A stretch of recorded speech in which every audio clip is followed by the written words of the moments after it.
Already? Hi everyone, we might kick off the panel and the evening. Welcome everybody. Welcome. Feel free to grab some seats off the front or off the back if you've got. Welcome to the inaugural Women in Web3 evening.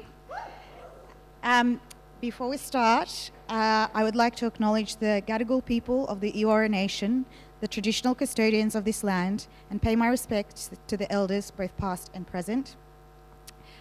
A little bit of housekeeping before we kick off. Bathrooms at the back. There's the emergency exit. We exit through the front if anything should happen.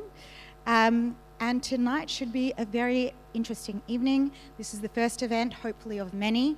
We're hoping to make this a regular occurrence. Before we kick off, just a couple of thank yous. Thank you for guys at DeFi Association and everyone who made this possible. Mark, Nick Bishop, Kat, and to our sponsors, Aviatrix, Not Centralized, and of course Macari for hosting us in this beautiful space, for providing the drinks and the food. And we will get Lisa Hornery to say a few words from Macari. She's the Chief Compliance Officer. Lisa, over to you. Thank you very much. Hi, everyone. It's so nice to see everyone here like this. It's amazing. And I work upstairs, and to see the market site full of women mostly, no offense to the men that are here, but it's great. Like, it's really cool to see the site being used, and it's nice to see it so full, and everyone on the outside's going, something very important's going on in there. I wonder what that's about. Macari is an exchange. It's a market operator. We are, the Australian Exchange Group has two market operating licenses. One is FEX Global and one is Macari. FEX Global is a futures exchange arm, for want of a better expression, and Macari is the other part of our exchange group. Macari trades all sorts of commodities, including agricultural, environmental, power, all sorts of commodities, but they're bilaterally cleared, which means that you just trade with one another, just like you would on the stock exchange. If you buy it from someone, then you're buying it from that person. They're not centrally cleared. The thing about Macari and the link between Macari and virtual assets and women in Web3 is that Macari is really well placed in this space at the moment because nobody knows what's going to happen with virtual assets and crypto, and how is it going to be traded, and where is it going to be traded, and how are the rules and regulations going to work. And because Macari has got an Australian Financial Services licence, which means that they can offer advice, provide advice, and offer the opportunity to trade and deal, but also we've got a market operators licence, which means that ASIC supervise us, and we are bound by the Corporations Act. So we are well entrenched in the financial system, and we've had these licenses for quite a while. So we stand apart from a lot of the other crypto exchanges that are currently operating.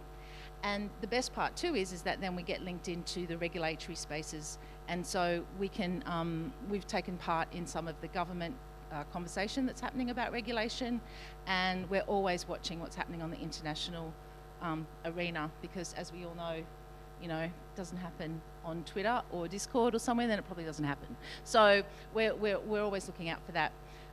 In January, Macari got together with Digital Asset Research, and they started the Bitcoin and an Ethereum reference rate, and it's the first Australian dollar denominated reference rate, and it runs through Macari. So Macari published that every day, and the point of that is to be able to make sure that we can use that as an index for either crypto futures that are traded on a regulated exchange, or even for spot purposes or forward purposes on the other exchange that we have. So it's really great to be able to be part of the virtual asset space, and it's really great to be part of events like this and sponsoring First Nations NFTs and having these DeFi events at the market space, because it just means that we all get to continue the conversation and really get the word out there and just learn more about it. Because I've spoken to maybe 5 or 6 people, and I've had a different conversation about this subject with every single one of them, because someone's always into something different.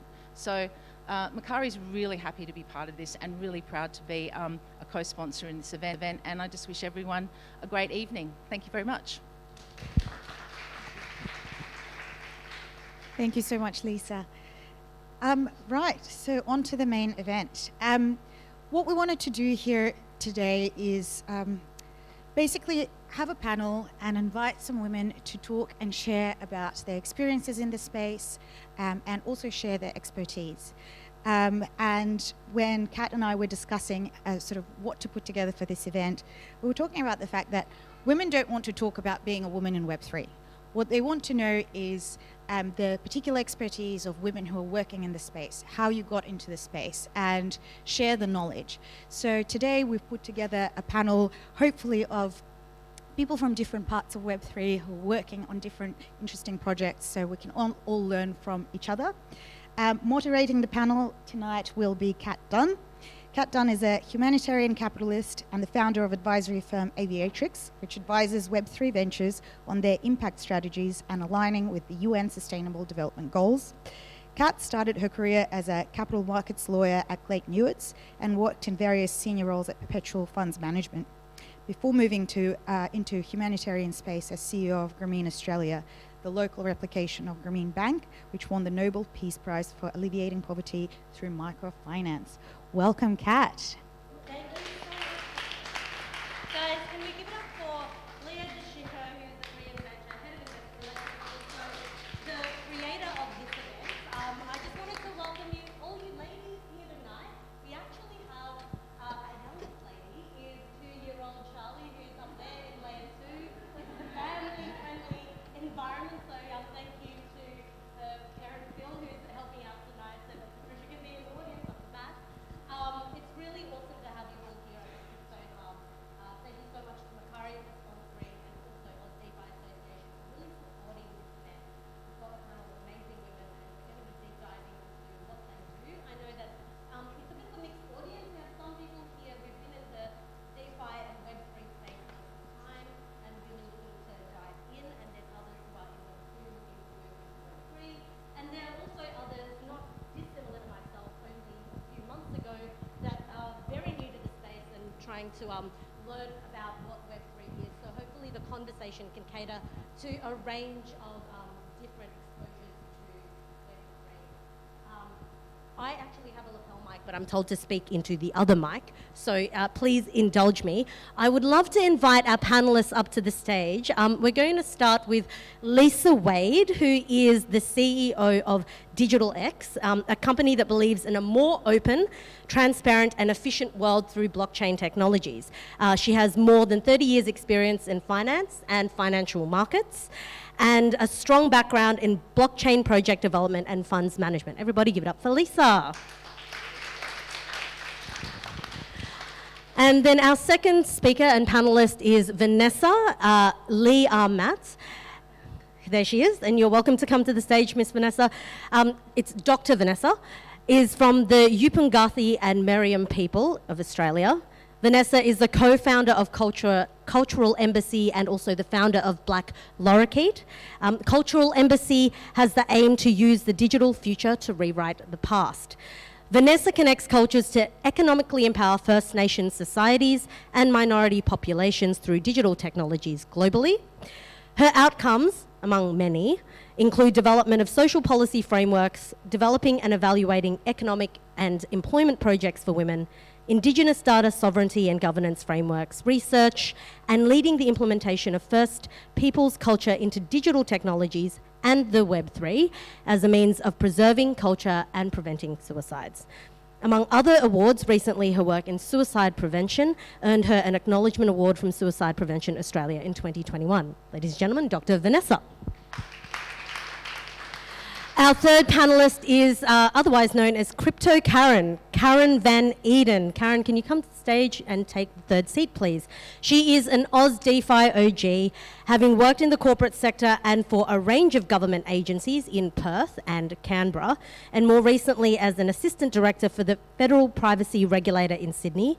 Karen consults in tech and creating educational and other content for an audience of over 94,000 subscribers, followers, and new friends. She holds a law arts double degree from the University of Western Australia and a grad diploma of legal practice from the ANU. She is admitted to the Supreme Court of the Australian Capital Territory and is an IAPP certified information privacy manager. She is a member of international research networks tackling the tough questions about cybersecurity, AI and machine learning, privacy-preserving technologies, Web3, IoT, IOV and IOB. We will ask about all of those acronyms in one moment. Big data, international payment networks, DeFi and blockchain and climate action smart cities. Ladies and gentlemen, Karen Van Eden. And our final speaker for tonight is Sammy Torber. Sammy, come up here. Sammy is the founder, multimedia artist and storyteller, creative technologist, futurist, global keynote speaker, thought leader and chief metaverse officer at Vinci. With a polymathic background as a music artist, singer-songwriter, music producer, live performer, strategist, writer, and creative director, Sammy has adopted the digital persona of a Web3 superheroine, super sentient AI avatar character, Vinci. Sammy Torber represents her project Vinci as a VTuber 3D avatar character, which has enabled cross-media integration for a galactic space AI-pera story that traverses music, novel, animation, gaming, digital fashion, and merchandise for the open metaverse. It's Vinci's intention to provoke creative, divergent thinking that benefits culture and empowers the future of humanity. Ladies and gentlemen, Sammy Torber. So please, ladies, sit down.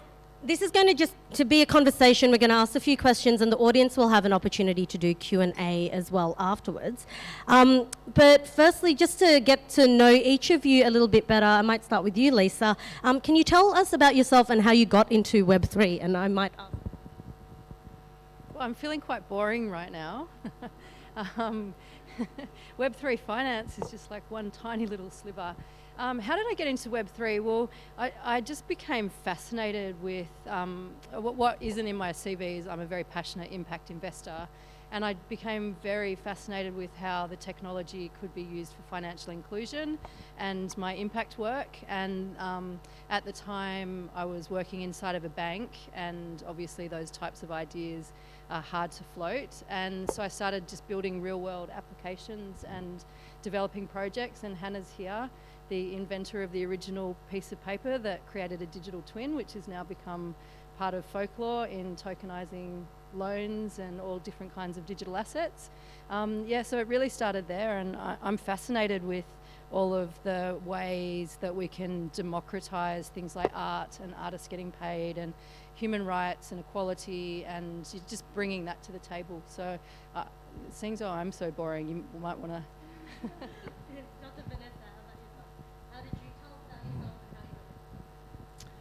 So I started with developing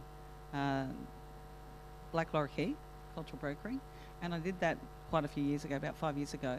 And at the same time, I was my yoga teacher's son. He said to me, he said, "Vanessa, buy some Bitcoin." And I said, "What is that?" He said, "It doesn't matter, just buy it." And I said, why would I buy it? He goes, "Because you can afford it, just go and buy it." And I'm like, "I work at a university, how do you know I can afford it?" He goes, you can afford it. And I'm like, "How much do I buy?" He goes, "Just buy $50 worth." And I went, "Oh yeah, okay, I can afford that." And anyway, so I bought more than that. Years later, George, I'm still friends with my yoga teacher, obviously, and her son said to me, and so from there I started looking at the Bitcoin, the blockchain, and then like growing into how do we put Indigenous culture straight into the Web3, because I could see this massive gap. And I thought if we don't do something about it, we're going to see a repeat of colonization. And if you look at cryptocurrency and Web3 and the blockchain in general, it's like, I tell you, it's like colonization on steroids. It's insane how fast, no disrespect, but how fast white men are moving in this space, and there's only 17% of women. So when you start looking at those statistics, and as an epidemiologist, that's the first thing I do is look at the statistics. And I sort of went, whoa, we need to change that. We need to have more women, we need to have more diversity, we need to have more people of colour and culture and everything. And so I'm just going to go back to George. Recently, because he was also one of the creators of Zen Apes, and he said to me, what are you doing with the Cultural Embassy? And I told him, I said, we want to put Indigenous culture into the Web3. And I said, and we want to do this because we want to reduce suicides. And I said, so we've got a purpose to do it. And he said, how can I help you? How can I support you guys? And I thought, man, this is why he introduced me to this all those years ago. So that's how I got into the Web3, and I'm still here. Hi everyone, Karen Van Eden. So up there it says tech consultant, also known as Crypto Karen. So you'll hear me referencing that a lot. And I see a couple of my TikTok people in the audience, so that's exciting. So I got into Web3, I guess, from a traditional route. So a couple of years ago, I was like, what's this stocks that everyone keeps talking about? So I learnt about really traditional finance and the stock market and things like that. And I always had this inkling of there's got to be a better way of doing things than the traditional system we've got going. And then I, had that in mind, and then I got onto social media and, was on social media a lot during the pandemic. So as we know, social media websites learn your preferences in a really creepy way, and pretty soon my feed was crypto, DeFi, NFTs, and I got sucked into that world. And then from there took a really deep dive, and I was working for a regulator at the time and learning a lot about these new technologies and new ways of thinking and AI, and just how kind of woefully unprepared regulators and government is for these technologies that are kind of really barreling at a massive speed now. They've kind of compounded on themselves, and I think regulators and government will get to a point quite soon where, I know we've got initiatives going on where we're thinking about these things, but we really need to think about these things. So I kind of came to the space from that traditional perspective and really looking at better ways of doing things. So then I moved into consulting, cryptocurrency and blockchain and privacy and online identity, digital asset consulting, and that's what I've been doing ever since. So thanks so much for having me.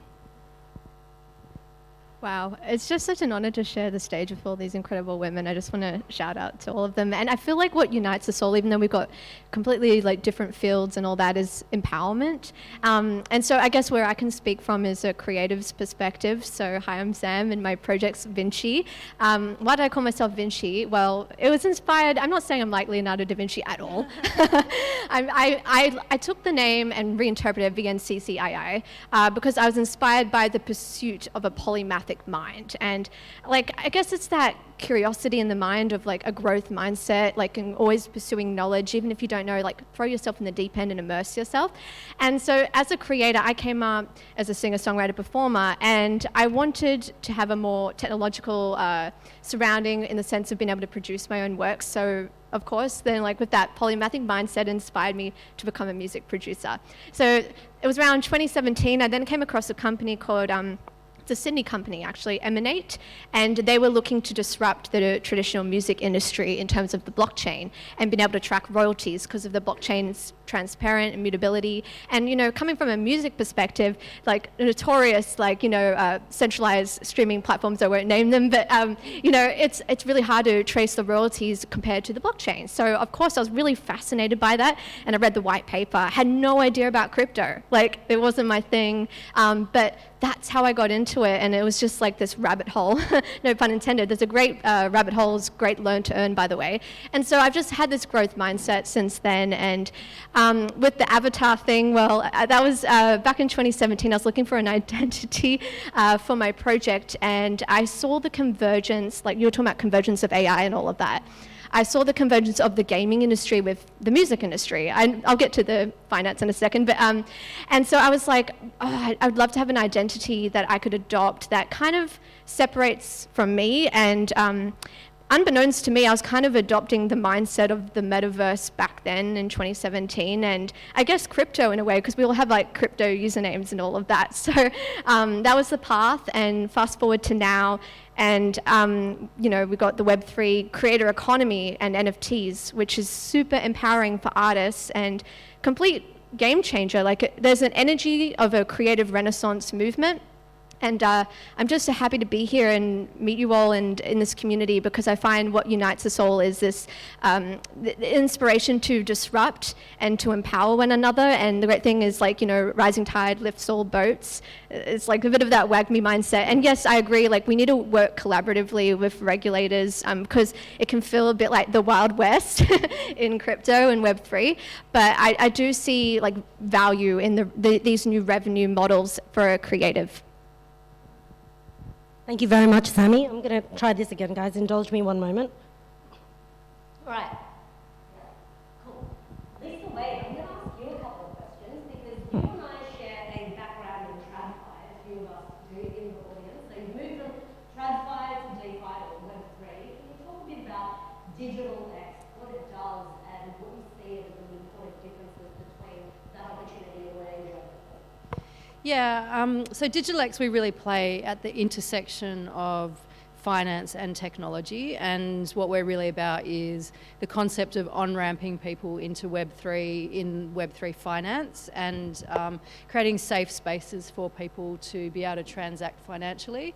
And we're doing a whole lot of cool development around stable coins and tokenization of loans, tokenization of carbon in a different way, which is the liability on our balance sheet, and really working out how corporate Australia can use these new forms of financing, and how individuals can use new forms of financing to transition from Web 2 to Web 3. And when I say Web 2 to Web 3, a great example would be we own a business called Sell My Shares. And so that's a one-off share trading platform. So if you've got some shares you need to sell today, you would do that through HeyPol, through the ASX, and settle in cash. And we're working on mechanisms whereby you can use a stable coin to settle shares into Web 3. And experiments like that to really empower people into Web3. And we've all seen what's happened in markets. There's a great thing that humans do, that we have these amazing inventions, and then there's always the criminal element. And we feel very strongly about regulation, and the fact that there are inside of crypto some not so safe spaces for people, and we're very passionate about creating safe spaces and safe investments. And we also run a crypto fund, which is an interesting journey right now.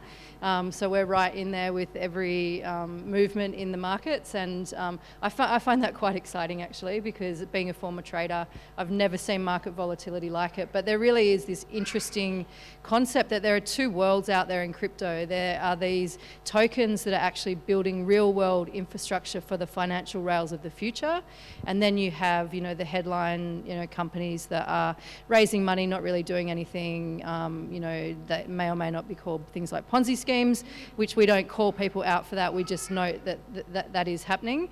And what we do is act as a safe pair of hands to really, like you would build a traditional finance portfolio, we pick the tokens that we feel are building the financial infrastructure of the future, and creating an investment opportunity for people. I'm interested in what price you bought your Bitcoin at too. I've just worked out I've just worked out that you might be a billionaire or something. So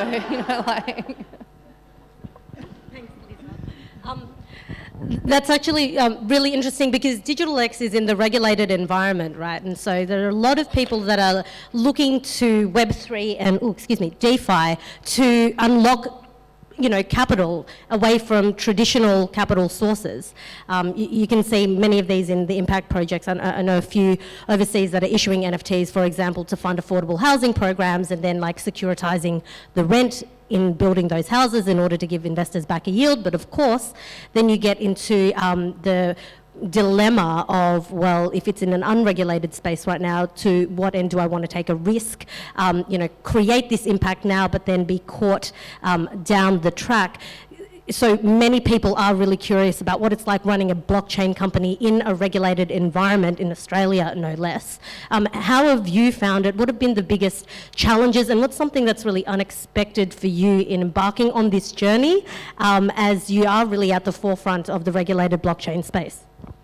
Yeah, well, we joke around and call it like playing the regulatory advantage. My stance in my work I've done in blockchain has always been to assume that we will be regulated, and I believe regulation is really important. So the way we innovate, and co-create is around playing the highest denominator of regulation, and then some models, like, we've built, and probably inside the bank is even more of an example of regulation. And I was referring to Hannah earlier. Before we were able to do any project in the bank, we came up with these ideas of digital twins and what does that look like. And then the first thing you have to do is get the legal ruling that you'll actually be able to sell that instrument or build the structure, or that the innovation that you're building will actually be viable. And so I think understanding regulation is a huge advantage in this space. And I really feel sorry for people who build projects, put their heart and soul into it, and they're great projects that may get regulated out of the market. So I wouldn't like to see that. And I don't know, I think there should be some kind of amnesty for the honest people, but then how would regulators draw the line? I don't know. But the impact of the cheaper, smarter, faster, the way you can financially engineer new ways of funding things like social housing projects, mortgages for people, it's so incredibly powerful that I truly hope that regulation catches up with the innovation, because there are really some great things that we could be doing. Awesome. Thank you, Lisa. And Dr. Vanessa, I'm going to go to you now. So can you tell us, so you do cultural brokering, right? And so there's enabling that brokering piece with Indigenous and First Nations communities into the digital space. Can you talk about how you manage to do that, and what is the kind of conversation you have with your First Nations communities, and when you're talking to them about the benefits of moving into the digital space and Web3, what are the hooks and advantages, and what do you see as some of the common hurdles that you have to overcome in having that communication? Okay, that was a loaded question. Thank you. Okay, so as a cultural broker, I focus on purposeful leadership. So engaging people, organisations and companies on how to be leaders for purpose. Because I come from a culture that focuses on purpose. So we have prior to colonisation, we actually didn't even have a language word for suicide. And it wasn't until roughly about 1984 that they started to find out that there were statistics of Indigenous people taking their lives by suicide. And they only had 6 people. So to see it grow from 1984 to roughly about now is just sad. It's just phenomenal. It's just so heartbreaking. And so for me, it's about, talking with communities and asking them, okay, so how do we bring our purpose back? And that's part of our culture. When you look at decentralising the whole of Web3 and the blockchain and that decentralised approach, and that's doing it without, the restrictions placed upon us in what we see today. That's doing it without that inequality and that inequity placed in policy. So when you start working with Indigenous cultures, it's more about, okay, so if you have, so for cultural law, LORE, okay, simple things like,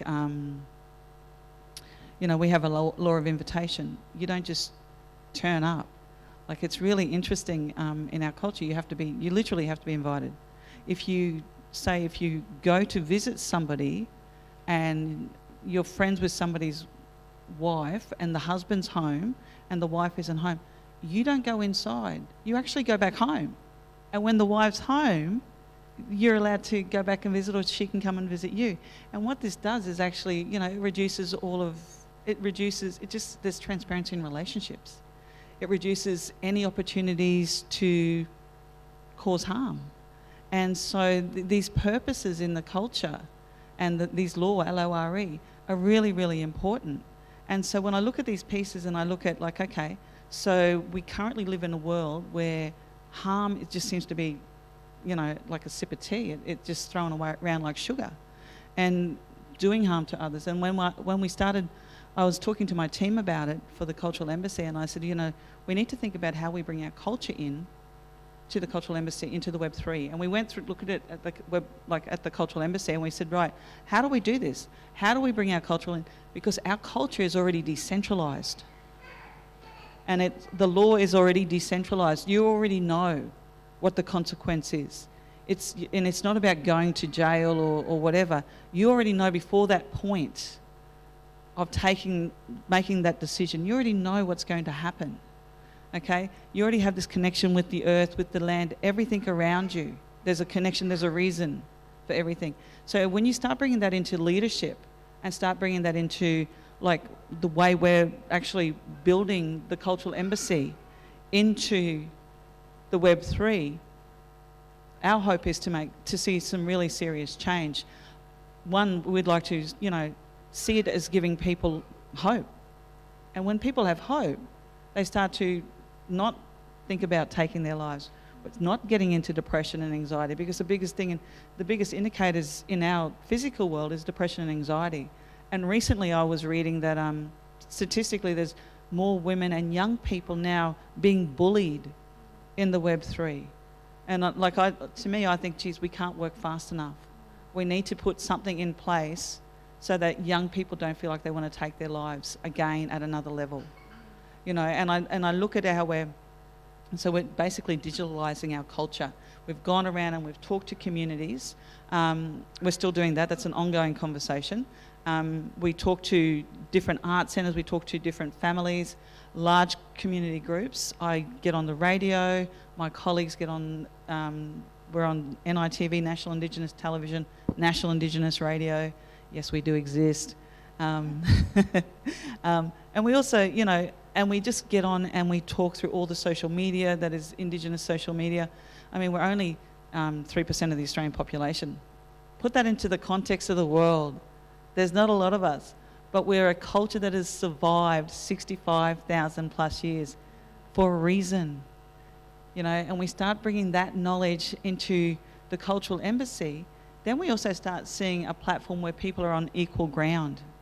Okay? So we're not seeing people being left behind. So if you have a think about this, okay? So we know what a bell curve is. Yep, we all know what a bell curve is. At the moment, blockchain has not peaked. Bitcoin, Web3, it has not peaked. Everybody in the world is down here. Indigenous people globally are not even on the line. So what we're trying to do with the Cultural Embassy is to bring people up. I also am a co-chair in Walking Between Worlds, and we're doing the process with Walking Between Worlds as well, making sure that Indigenous people are part of that next generation, the generational wealth, seeing the change happen, seeing people, people experiencing the same shift as we see for non-Indigenous society. So we're providing the answers for Indigenous people. We're putting it out there, but we're not limiting ourselves. We're not saying, only Indigenous people can use us. We're actually saying, we're actually sharing Indigenous knowledges in a whole different way, in a whole different sphere. Because if we can reduce suicides for young people globally, we've made change in the world. And if we can use our culture to do that, because our culture already does that, and if we take out the colonisation component, our culture was already doing that. And so it's about now digitalising that and putting it into the Web3 and sharing that back with communities. And we're using a collective approach to everything we're doing. So no decision is made singularly, all decisions are made together.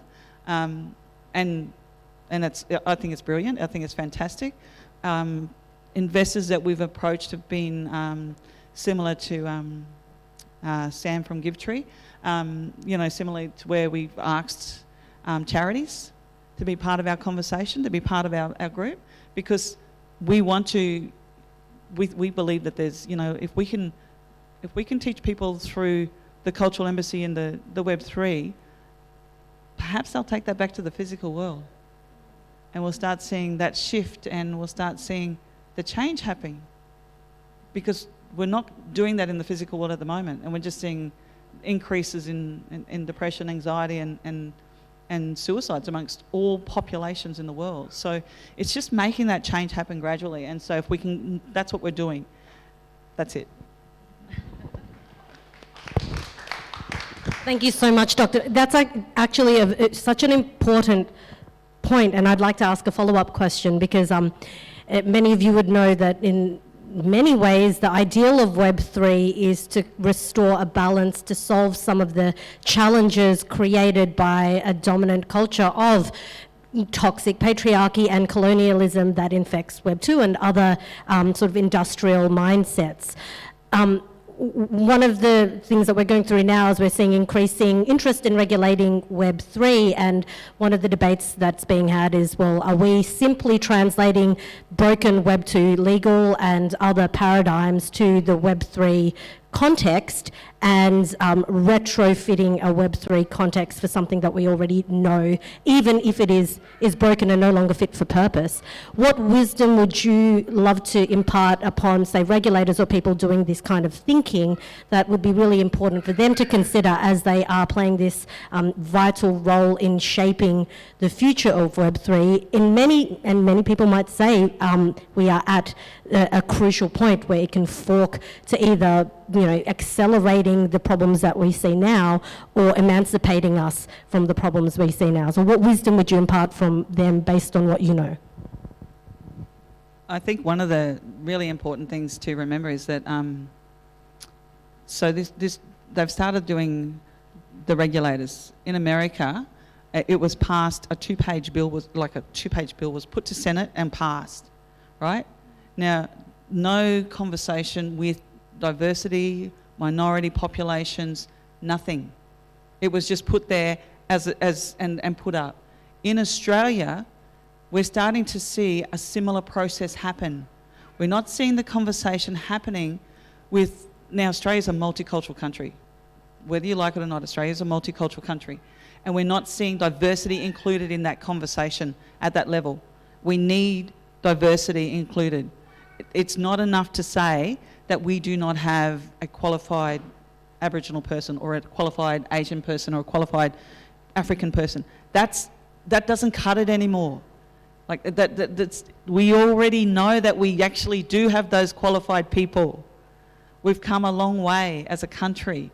We do know that people that come in to this country, how many times have you jumped into a taxi and the guy tells you he's an accountant that can't get a job? Like, really? We do have the people.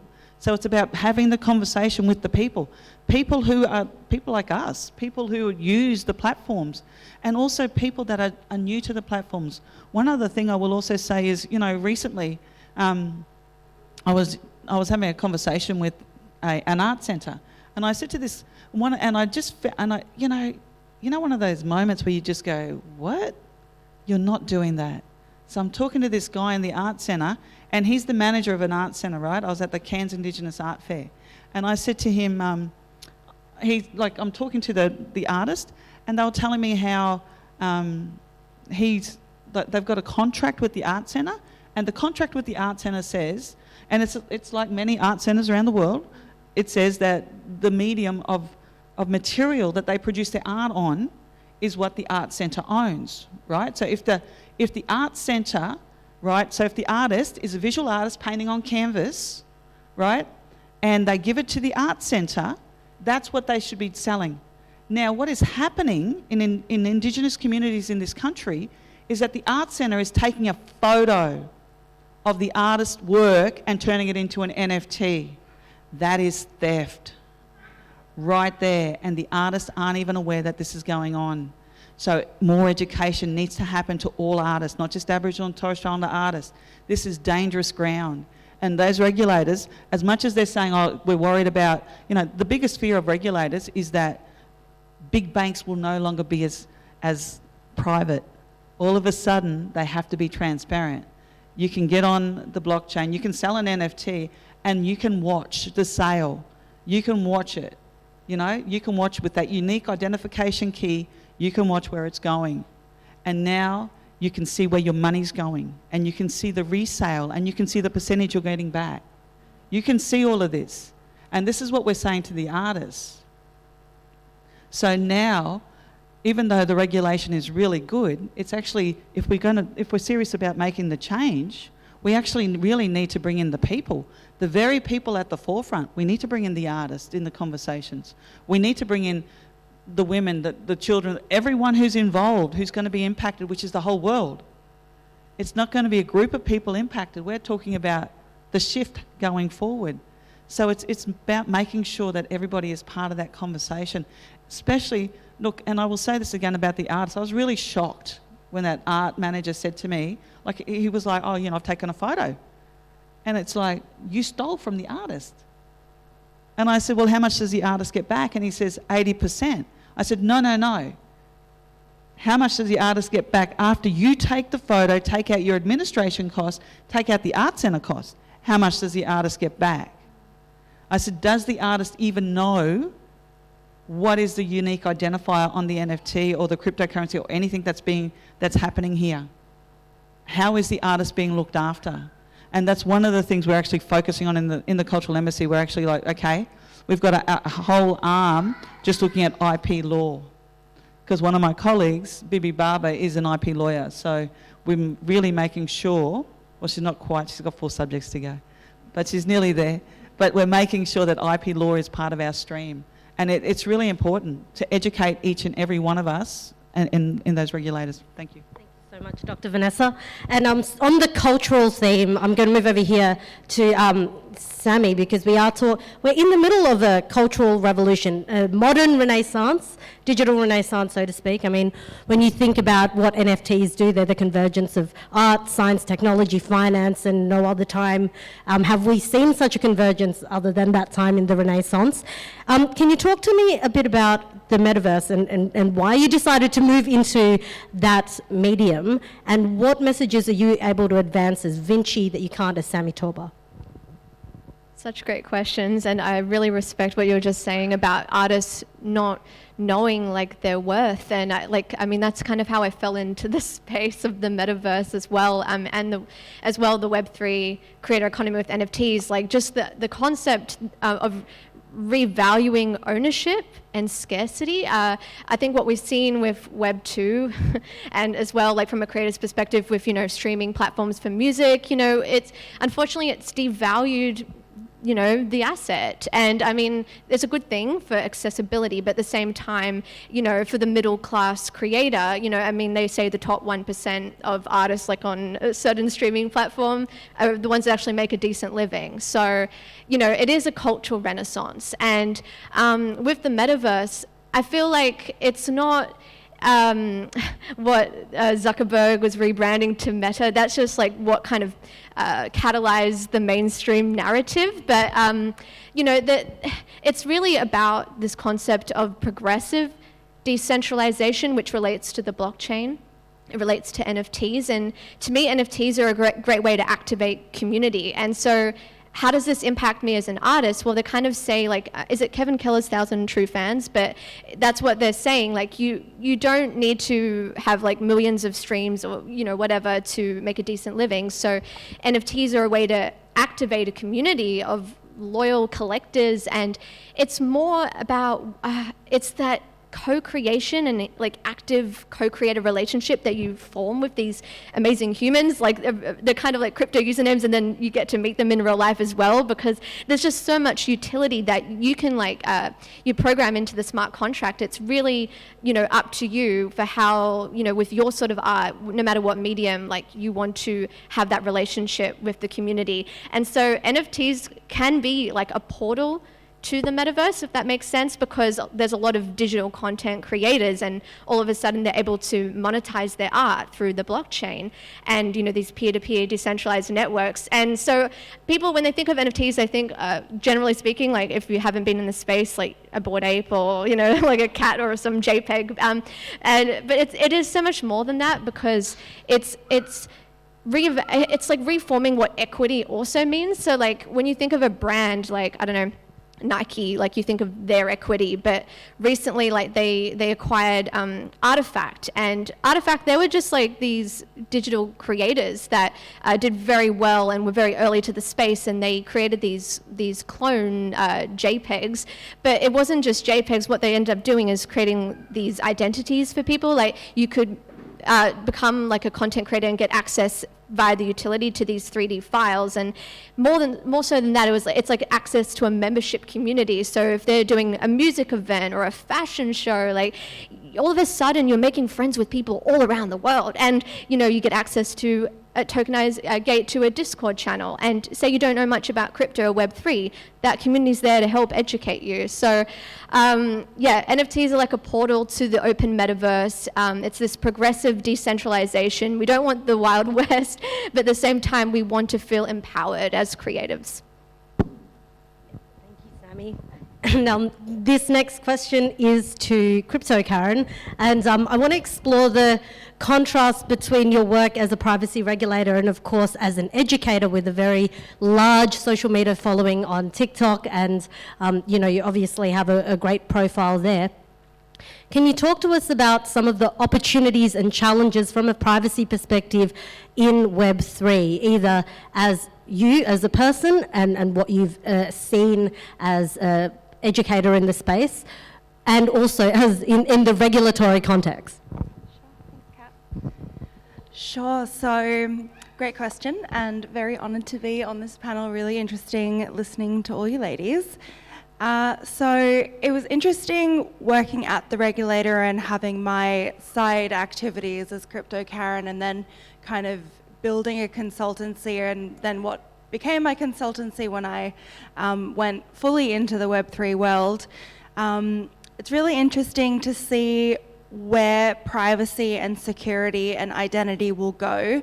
And I found my niche in consulting, working with businesses and, small businesses, large businesses, and the questions we were getting were, how do we take this business? How do we take the way we use information into the Web3, into the metaverse? How are we going to go about this? So I think there are a lot of opportunities for people who work in, I guess, our infrastructure and our economy, and figuring out what the next steps are, what the next challenges are in the metaverse and in the new world. So I'm hoping to be a part of that puzzle and figure out the questions of how are we going to grapple with information, how are we going to collect it, how are we going to handle it in the metaverse, how are we going to rebuild identity and the way we are protected or not, the way that businesses handle information. So I think we're at this really difficult point where we have to ask ourselves and ask of businesses a lot of really tricky questions. So coming from the regulator side of it was interesting, because I'd be regulating what businesses were doing and then watching them sort of enter Web3 and the metaverse, and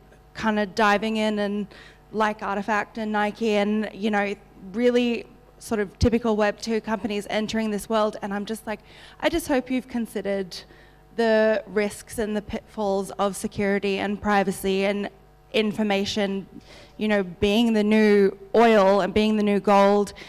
What is that going to happen? What can we do with that? What's going to happen with that in this new world? So I'm, playing the part that I'm playing, trying to figure out what's next. And I have a follow-up question to that. So because there's an argument that as a woman or someone who's non-binary or a person of color, there can be increased safety with the privacy around anonymity in Web3 if you're using a pseudonym, for example, and that might have a better advantage in unlocking intellectual property, amongst other things.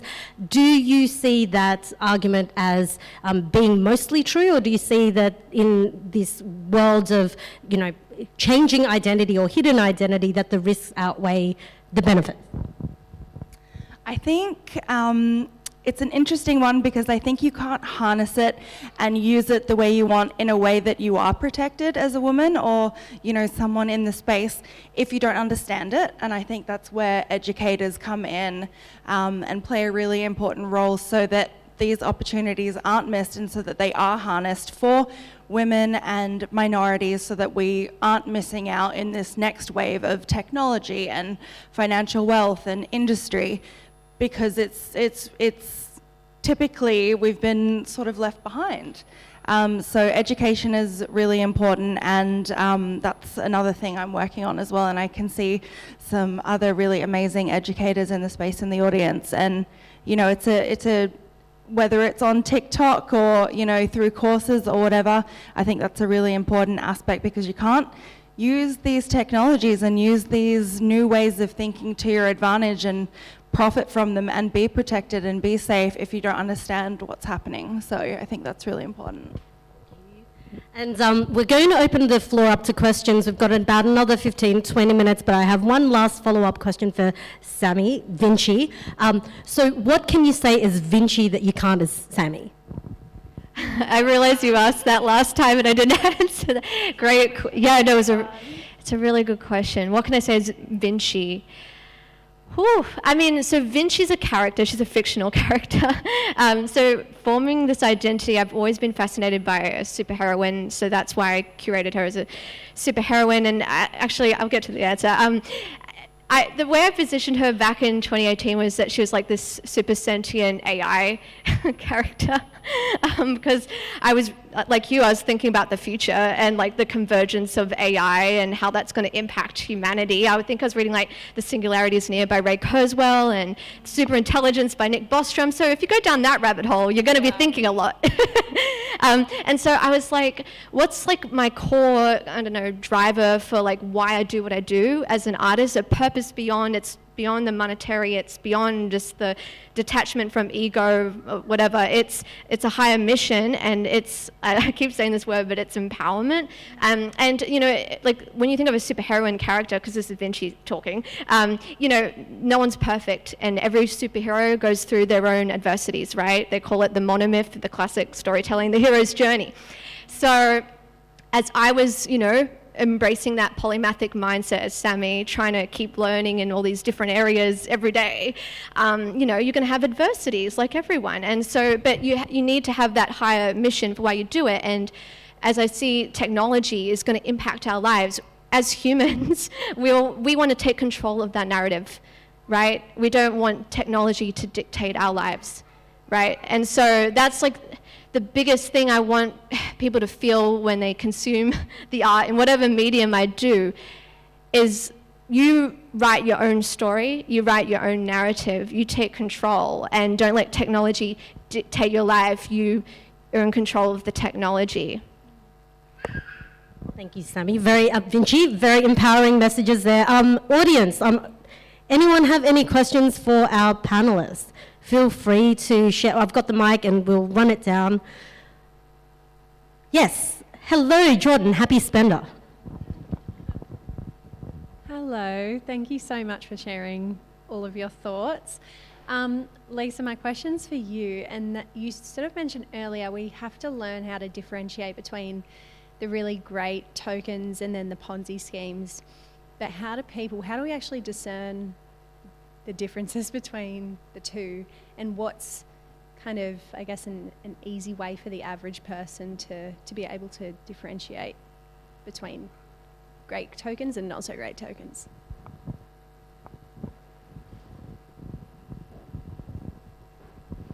Yeah, that is a great question. There's probably two speeds to that answer. The first one, unfortunately, is very detailed research of really getting to the bottom of the people behind the protocols and getting involved in the community. And even then, I got done by one during the summer called Wonderland.money, using time, woohoo! And you would all know that. And you know, I know as a finance person, it's 78,000% interest per day or something. Of course, it's like some kind of scam, but I was completely fascinated. So also trust your instincts, because it's very easy to, if something seems too good to be true, it's too good to be true, and that's a very good rule. And we have red flags that we use, and red flags come from, as an impact investor, and I look at lots of investments, if you can just find the one thing that's not true, then that generally means the whole thing isn't true, so you can save yourself a lot of time. So look for red flags.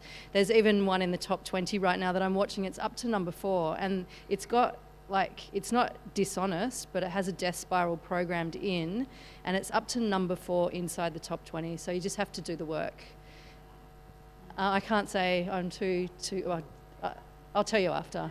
I don't like bagging other people's protocols because everybody puts their heart and soul into it, and there's a difference between scamming people and writing an algorithm that has a flaw in it. And those of us who've written algorithms and things like that, that's just a human thing. It's not a deception. But yeah, I'll tell you after. I also want to make some comments about the other stuff, but in terms of the social inclusion and identity, I do a lot of work in the LGBTI space, and I do think there's this huge use case for the metaverse in safe spaces for young people, especially LGBTI and all different, permutations of young kids with youth suicide issues and those demographics, and very passionate about that and working with people like Sandbox. So I would encourage everyone here. And on identity, I'm obsessed with Web5 because although it's such a gimmick and it's like buzzword bingo to have another web concept, the ION platform that's built on Bitcoin, the way that they're talking about that is a complete reversal for data ownership and how we can look at data and our own personal data. And the way I would say it just really quickly is it goes from today, if I sign up into Web 2, then the financial institution or the person or the website, they get all of my information. If I go into Web 5, I can create my own data portal with the information I want to share, and then I can invite those providers in and validate my data inside my ecosystem, and you own your data. And to me, that is the most massive game changer of the year. So Web 5 buzzword bingo, but it just look at the underlying data element of that, and that's my new obsession. And it's ZK rollup and all those things, but it's empowerment for all of us. Awesome. That's it. No more. Thanks, Lisa. Anyone else? Questions for Lisa or the other panelists? Yes, Alana, I will run this over to you. I just thought I'd quickly ask Crypto Karen a quick question about her book. Can you give us a little summary about your book?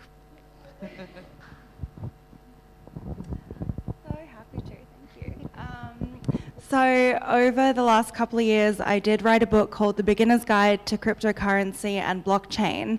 And it's basically a collection of learnings from the starting point of, hang on, before we even get to what is crypto and blockchain, why does it matter? Why does it matter that we're even talking about this? We have money, so why are we talking about this? Okay, why does it matter?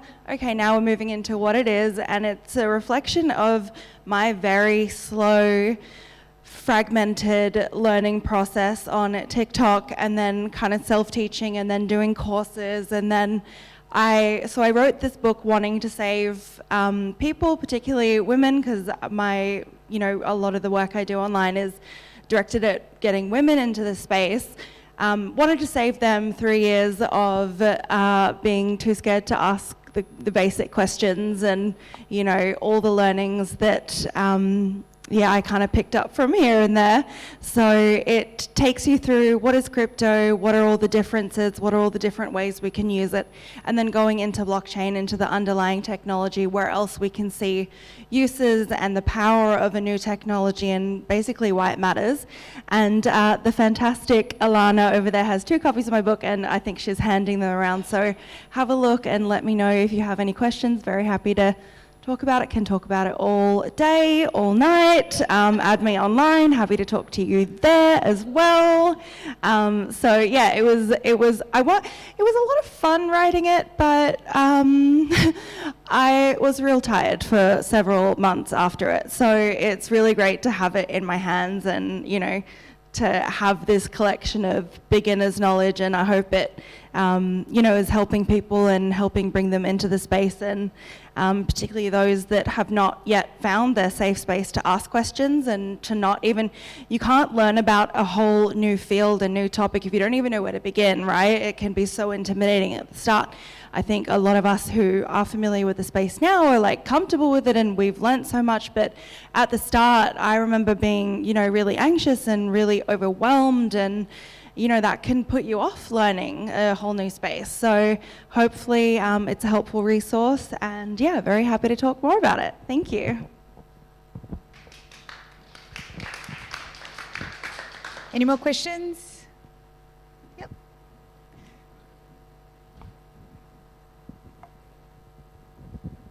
So this is also directed to Crypto Karen, if that's okay. So obviously you have quite a following on TikTok, and TikTok is kind of a platform for a lot of people that don't have a lot of background in crypto, and a lot of people that are kind of, let's say, aping into kind of the meme coins. What's your position in terms of basing yourself in either the core knowledge of crypto versus what's hip at the moment and will get you views, and what's your opinion then on commercialization of those practices?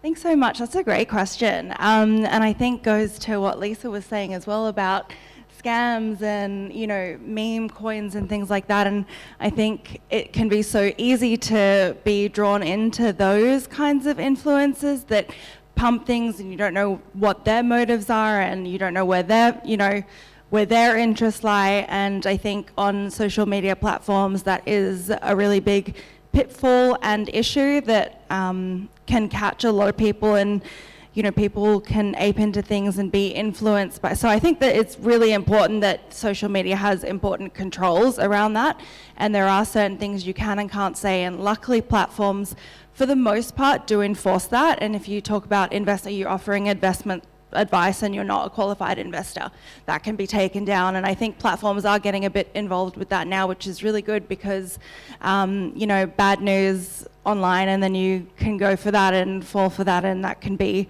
really off-putting when you are trying to really learn in the space. So I try to differentiate myself from that as much as possible. Sometimes I just have videos that just flop so much and nobody's watching them, but I'm like, I stand by my content. At least it's educative and real, and I haven't, talked about some meme coin that's going to get me a bunch of views and a bunch of followers. That's like my principles. So I think there are some really talented creators, and we're moving more and more into a creator economy where you have power of your data, what you're offering into the space, and you can, hopefully in a better way be paid for that, be remunerated for that, be rewarded for that.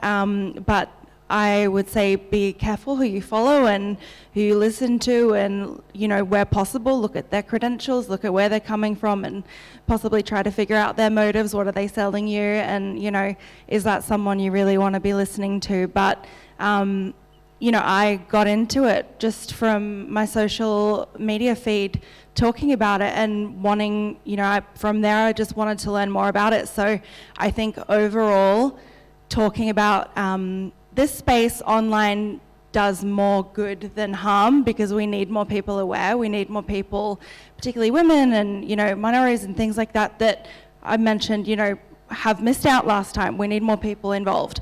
So yeah, be careful of the scammers, though. I do a bunch of alerts all the time because I get messages from friends from high school, like, these people are real talented. They go through all your social media feeds from years and years back, and they message people as you. And so I get contacted from people I went to high school with 15 years ago that are like, oh, I invested in your platform. I'm like, what platform? That was not me that messaged you. I am really sorry. So yeah, please be careful out there, and learn from social media, learn from other sources, and enjoy the ride, but be safe online. Say something? Sure. There's also there's an online scammers reporting process that you can actually write to. I reported a scam last year, and it took them 3 months to get back in touch with me. And it's an Australian company. As far as I'm aware, it's an Australian company. I don't know who it is. But it was very simple. And I found it at 2 o'clock in the morning after I got scammed on something. And I was like, I just got scammed. Right. I'm going to report them. And I found it at 2 o'clock in the morning and I didn't write it down. And they rang me 3 months later. And they said, Vanessa, you rang us about someone scammed you? And I went, yes, I do remember who they were. And so I was able to give them all the information. So they do exist.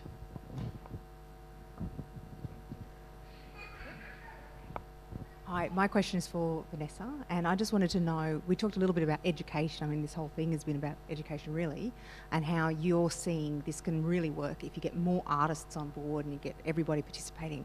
How are you finding the process of educating the artists in your communities about it's okay to do this weird thing where, you know, you put an image of your beautiful artwork on and people pay money for that? I mean, it's bizarre.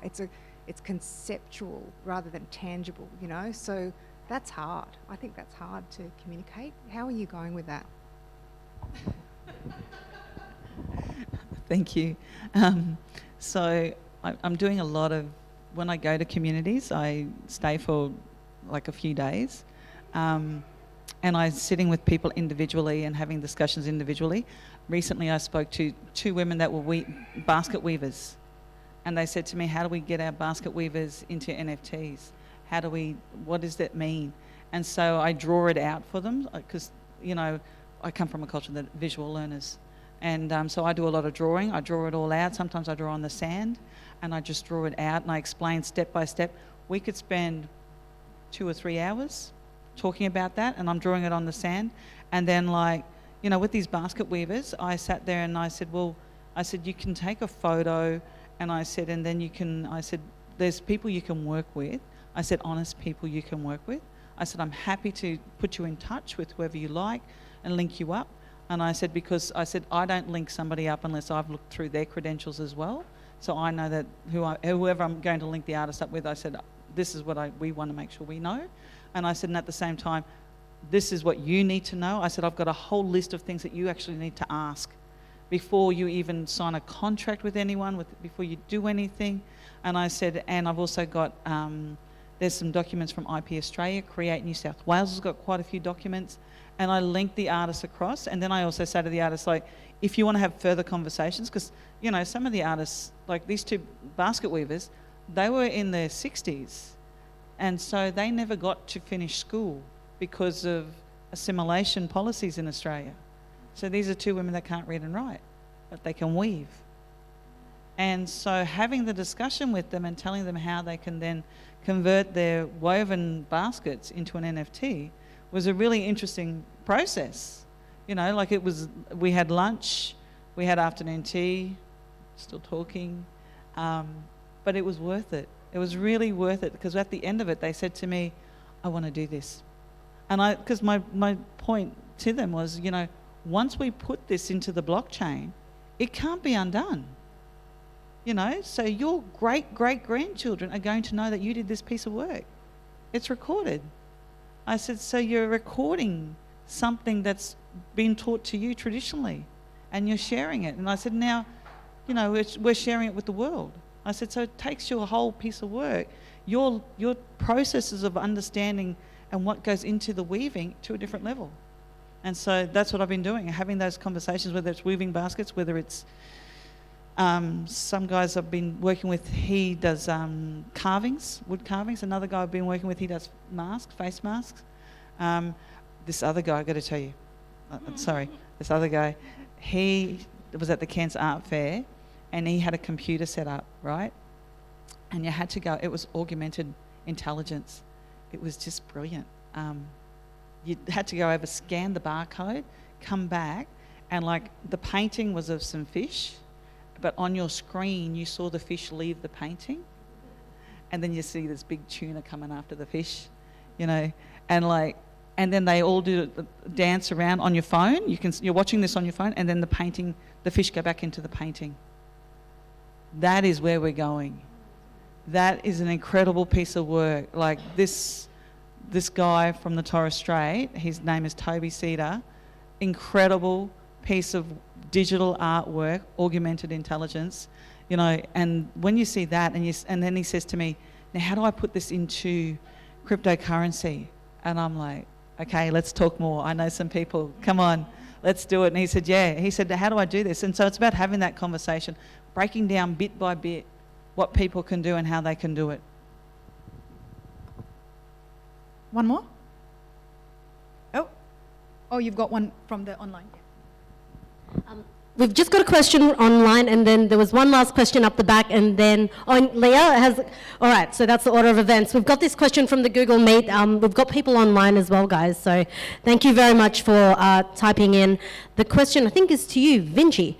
What was the most surprising finding in the metaverse rabbit hole? Is it hard to break into the space not being an Anglo-Saxon male? Does it raise eyebrows, or do you find it welcoming? Who asked the question? Hello. Hi. That's a great question. It's a bit, what was it again? What's the surprising finding in the metaverse rabbit hole? Is it hard to break into the space not being Anglo-Saxon male? Oh. Does it raise eyebrows, or do you find it welcoming? I find it welcoming. You know, it's like, even if you find like there's like obstacles, like you flip it on its head and you see it as opportunities. That's just the way I think in life. So like, and with the metaverse, I don't know, like it's a very welcoming space because of the NFT communities that are like inextricably connected. Even though Web3 is a separate term to the metaverse, the sort of people that I like connect with are the people that are kind of advocating for this open metaverse narrative, one of interoperability and decentralization. So, you know, I'm very like early to the space, so like it's really hard to answer that question, even though I have this identity. So what I've been doing is like creating this major story beyond Vinci and a cast of characters that I'm going to activate, kind of like this novel musical thing. And what I want to do is like reinvent storytelling, like, because traditionally, like the Hollywood industry, they go, here's a novel, here's a story, here's a game, now buy the merch, and then I'll see you at Comic-Con.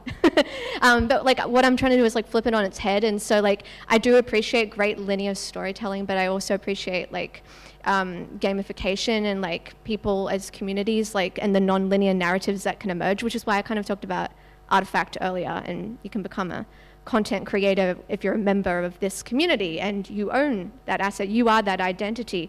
So it would be interesting what they do. So yeah, like the Anglo-Saxon, I see there's so many women in this space. It's so inspiring. Like there's so many women NFT communities, so like come and meet me afterwards, I can recommend some.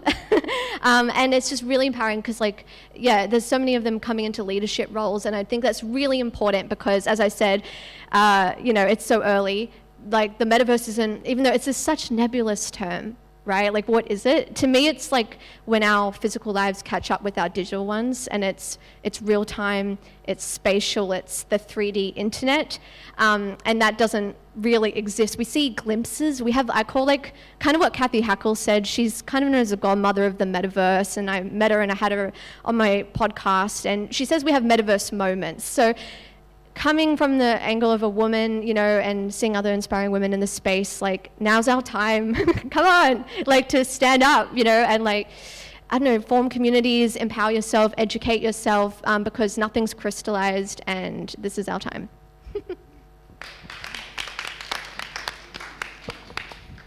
I think we had one at the back. Did you have a question? This will be real quick. I'd love to hear from all of you guys because we've talked about like human problems. I'd love to hear what you guys think are web native problems that are stopping us from getting to solving the human problems, because we haven't really talked much about the technical challenges of Web3. And also, just out of curiosity, I'd love to know what your favorite chain, what your favorite EVM, what favorite browser or wallet you love to use, and what your favorite token is that you find really interesting right now, and why.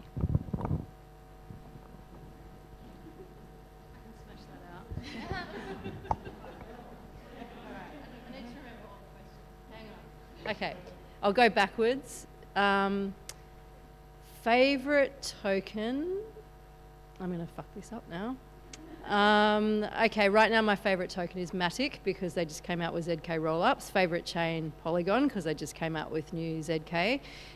Human problems, I think humans are the problem inside of Web3, and I think I spoke to that a little bit earlier. And that's probably my answer. What was the other part to the question? I forgot. I was very confident I could smash this, and now I've... The technical problems are the humans. I'll be really honest about that. Yeah. So, and also the opportunity because we can create so much good, and then there's the other side to that coin. Like you, memory loss. So, my favourite token is, of course, Walking Between Worlds, what we've just produced for Indigenous art. They're beautiful. Get on and have a look. An incredible artist. What were the other ones? Don't know if I have a favourite, but I will say the issue, because I was thinking about that problem, that question, the issue with, I think, why so many women are not getting in is A, lack of education, and B, not everybody has integrity. Like seriously, you share your idea with this male colleague that you think you can trust, don't, is my advice to you. Don't. They will flip it, turn it into it, get it out there and write a paper on it. And then all of a sudden you will see them and they'll go, what? What? Like they have no conscience. I'll stop. I don't know, I kind of want to hear more. So my favorite network / tokens at the moment, Chainlink and Quant, I'm really excited about. Much like my view of, education to onboard people, from a data privacy perspective, really excited by networks that are going to be tackling the problem of the information we have versus how to bring that into our new technology, new Web3 world. So I think networks and people behind those networks and tokens are tackling those problems, and that's really exciting. So watch the interoperability space. One thing, human / technical issue, problem thing I'm terrified by is the youth in the metaverse, younger people in the metaverse, and protecting kids in the metaverse and protecting kids in crypto and online. And, we have regulators, we have bodies that are working on these things, but like the e-safety commissioner, for example, I met with them a couple of months ago and they were like, metaverse. And I'm like, you should know what that is, because you'll be getting some emails and some calls about that soon. And so the way these algorithms are targeted towards younger people and the more and more time they spend online and advertising in the metaverse, like advertising in the metaverse is going to be a $300 billion industry by 2030, not even thinking about the multi-trillion-dollar industry that the metaverse will be.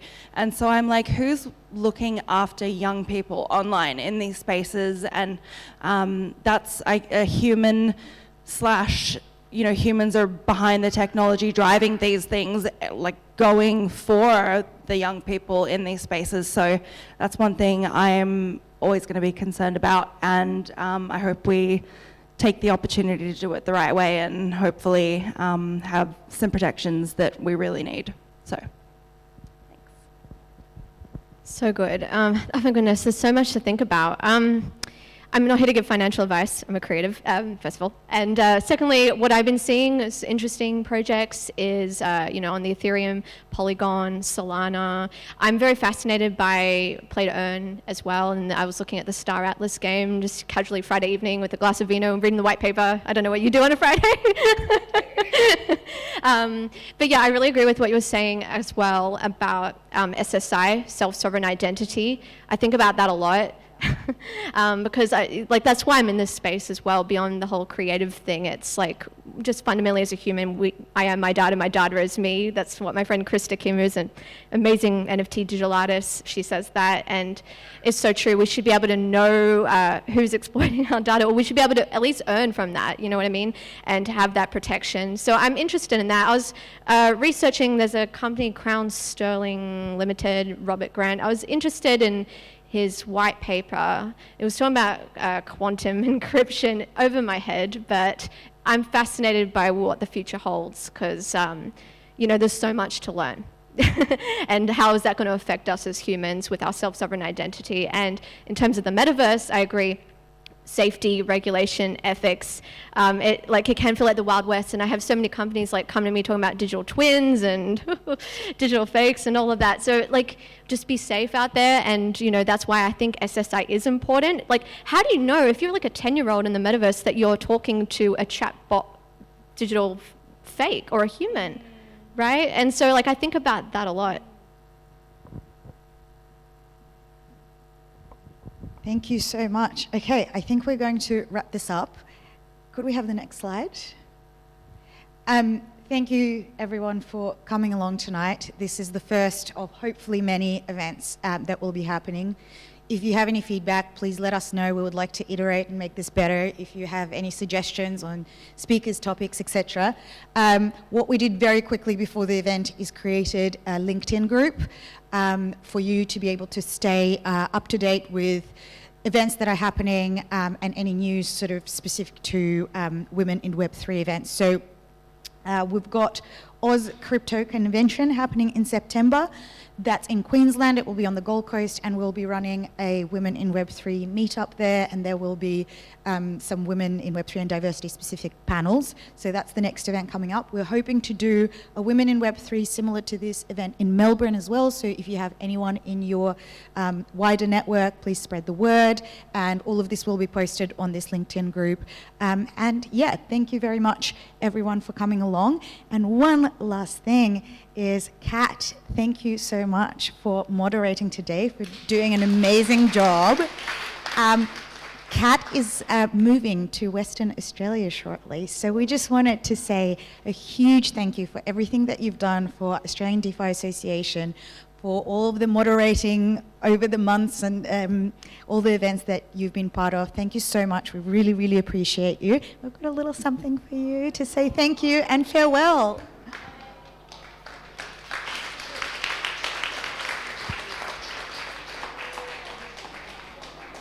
Speech. I'm going to keep this short and sweet because I'm actually having a second bite of the cherry by leading the WA chapter of the Oz DeFi Association. So I will see you all on Discord online at the next IRL event. So thank you so much, guys. Okay, great. I think we've got drinks, networking, we've got food at the back. Please enjoy. Anything else I've forgotten, Mark? No? Thanks everyone for coming. And if you have any questions, please reach out. My name is Leah, or Kat, or Mark, or anyone from the Oz DeFi Association. Thanks. Yeah. I know. Thank you so much. Amazing. That's okay. We had to. What do you think of the event? That was awesome. Thanks everyone online. Thanks everyone.